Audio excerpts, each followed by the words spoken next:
S Gowda ಅಂತ BJP ಕಾರ್ಯಕರ್ತ sir. ಇಡೀ ರಾಜ್ಯವೇ ತಲೆ ತಗ್ಸೋಂಥ ಒಂದು ಘಟನೆ ನಡೆದಿದೆ. ವಿರೋಧ ಪಕ್ಷವಾಗಿ ಇದನ್ನು 10ರಲ್ಲಿ 11 ಅಂತ ಮರ್ತೋಗ್ಬಿಡ್ತೀವ, ಇಲ್ಲ ಇದನ್ನು ಯಾವ ಹಂತಕ್ಕೆ ತಗೊಂಡು ಹೋಗ್ತೀರಿ? ಈ IPL ಅನ್ನೋದು ಇಲ್ಲಿಗೆ ನಿಲ್ಲಲ್ಲ ಸರ್. ಈ ಅಭಿಮಾನಿಗಳಿಗೆ BJP ಪಕ್ಷದ ವತಿಯಿಂದ ಹಾಗೂ ವಿರೋಧ ಪಕ್ಷದ ನಾಯಕರಾಗಿ ನೀವೇನು ಮೆಸೇಜ್ ಕೊಡ್ತೀರಾ? ಅಭಿಮಾನಿಗಳ ವರ್ತನೆ ಯಾವ ಥರ ಇರಬೇಕು ಮುಂದಿನ ದಿನಗಳಲ್ಲಿ? ಕರ್ನಾಟಕದ ಕರಾಳ ಅಧ್ಯಾಯ ಒಂಥರ ಇದು, ಯಾರು ಮರೆಯೋಕ್ಕೆ ಸಾಧ್ಯ ಇಲ್ಲ. ಇದನ್ನು ಇನ್ನು 100 ಸರಿ 1000 ಸರಿ ಲಕ್ಷ ಸರಿ ಕೋಟ್ ಆಗೇ ಆಗ್ತೈತೆ. ಇದು ಕಪ್ಪು ಚಿಕ್ಕೆ ಕಳಕಳಿಯಿಂದ ಸಿದ್ದರಾಮಯ್ಯ ಹೇಳಿದ್ದಾರೆ. ಏನು ಹೇಳಿದ್ದಾರೆ? ನನ್ನ ಜೀವನದಲ್ಲಿ ಇಷ್ಟು ನಾನು ಏನೇನೋ ಮಾಡಿದ್ದೀನಿ, ಈ ಥರ ನನ್ನ ಘಟನೆ ಆಗಿಲ್ಲ ಅಂತ ಸಿದ್ದರಾಮಯ್ಯನವ್ರು ಹೇಳಿದ್ದಾರೆ. ಅಲ್ಲ, ನೀವು ಪೊಲಿಟಿಕ್ಸ್ ಏನೇ ಇರಲಿ, ಸಿದ್ದರಾಮಯ್ಯ ಪರ್ಸ್ನಲಿ ಭಾಳ ಹರ್ಟ್ ಆಗಿದ್ದಾರೆ ಈ ಘಟನೆಯ ಬಗ್ಗೆ, ಅದ್ರ ಬಗ್ಗೆ ನೋ ಡೌಟ್. ಪರ್ಸ್ನಲಿ ಭಾಳ ಹರ್ಟ್ ಆಗಿದ್ದಾರೆ. ಇವರೊಂದು ಮಾತು ಹೇಳಿದ್ರು, ಅಂದರೆ IPL ಅಂತೂ ನಿಲ್ಲೋದಿಲ್ಲ ಅಂತ. ನಿಲ್ಲಲು ಬಾರದು. ಒಂದು ದೇಶ, ಒಂದು ಸಮಾಜ ಅಂತಂದರೆ ಅದಕ್ಕೆ ಅದರದೇ ಆದಂಥ ಒಂದು ಮನೋರಂಜನೆ, ಇಂಥ ಈವೆಂಟ್ಗಳು ಅದು ನಡ್ಕೊಂಡು ಹೋಗ್ಬೇಕು. ನಮ್ಮ ಕಾಳಜಿ ಇರೋದು ಸುರಕ್ಷಿತವಾಗಿ ನಡಿಬೇಕು ಅಂತ.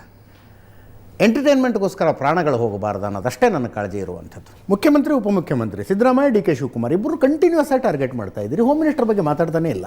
ಏನು ಸಾಫ್ಟ್ ಕಾರ್ನರ್ ಇದೆಯಾ ನಿಮ್ಗೆ ಅವ್ರ ಬಗ್ಗೆ? ಯಾಕೆ ಕೈ ಮುಗಿದಿದ್ದೀನಿ? ಯಾಕೆ ಸರ್? ಅವ್ರು ನೀವು ಕೇಳಿ ಅವ್ರನ್ನ.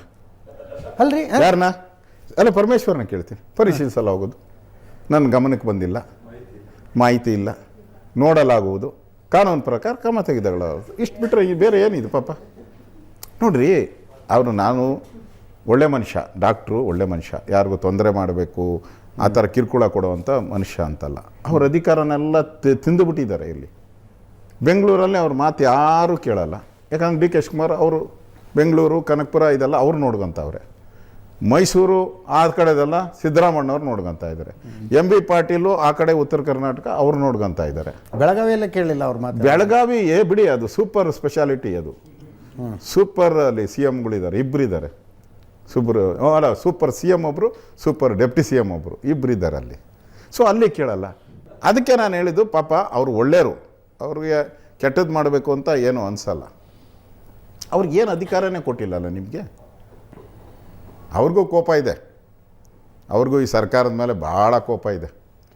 100% ಕೋಪ ಇದ್ದೇ ಇದೆ, 100%. ಈ ವಿಚಾರದಲ್ಲಂತೂ ನನಗಿರೋಂಥ ಮಾಹಿತಿ ಪ್ರಕಾರ ಸರ್ಕಾರದ ಮೇಲೇ ಕೋಪ ಇದೆ ಅವ್ರಿಗೆ. 100% ಕೋಪ ಇದೆ. ಸುಮ್ಮನೆ ಒಂದು ಸಣ್ಣ ಒಂದು ಡೈವರ್ಷನ್ನು ಕಾಮನ್ ವಿದೇಶದಲ್ಲಿ ಹೇಳ್ತಾರೆ, ಒಂದು ಸಣ್ಣ ಗೆರೆ ಹಾಕಿದ್ರೆ ಅದು ಪಕ್ಕದಾಗ ಒಂದು ದೊಡ್ಡ ಗೆರೆ ಹಾಕ್ಬಿಟ್ರೆ ಡೈವರ್ಟ್ ಆಯಿತು.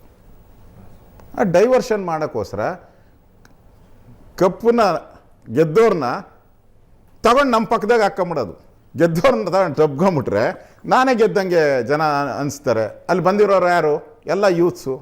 ಬದುಕನ್ನು ಕಟ್ಕೊಳೋ ಅಂಥ ಯುವಕರನ್ನು ಭಾಳನ್ನು ಹಾಳು ಮಾಡಿದ್ದೀರ ನೀವು. ಈ ದೇಶದ ಭವಿಷ್ಯವನ್ನು ಕಟ್ಟುವಂಥ ಜನಗಳ ಜೀವದ ಜೊತೆ ಚಲ್ಲಾಟ ಆಡಿದ್ದೀರ. ಅದಕ್ಕೆ ನನ್ನ ಪ್ರಶ್ನೆ, ಅದಕ್ಕೆ ನಾನು ವಿರೋಧ ಪಕ್ಷದ ನಾಯಕನಾಗಿ ಈ ಪ್ರಶ್ನೆಯನ್ನು ಕೇಳ್ತಾ ಇದ್ದೀನಿ ಅಷ್ಟೇ.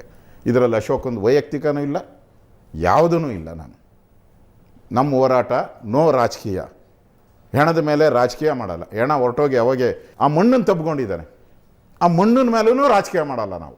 ಜನಕ್ಕೆ ಕೈ ಮುಗಿದು ನಾನು ಪ್ರಾರ್ಥನೆ ಮಾಡ್ತೀನಿ, ಇದು ಪಬ್ಲಿಕ್ ಇಶ್ಯೂ, ನೀವು ರೈಸ್ ಮಾಡಿದ್ದೀರಾ, ನಾನು ನಿಮ್ಮ ಜೊತೆ ಇರ್ತೀನಿ. Thank you so much Ashok ಅವರೇ, ಇಷ್ಟೊತ್ತು ನಮ್ಮ ಚರ್ಚೆಯಲ್ಲಿ ಭಾಗಿಯಾಗಿದ್ದಕ್ಕೆ, ನನ್ನ ಮತ್ತು ಆಹ್ವಾನಿತರೆಲ್ಲರ ಪ್ರಶ್ನೆಗಳಿಗೆ ಉತ್ತರ ಕೊಟ್ಟಿದ್ದಕ್ಕೆ ನಿಮಗೂ ಕೂಡ ಧನ್ಯವಾದ. ಮುಂದಿನ ವಾರ ಮತ್ತೊಬ್ಬ ಅತಿಥಿಯೊಂದಿಗೆ ಮತ್ತೆ ಬರ್ತೀನಿ. ನೇರ ದಿಟ್ಟ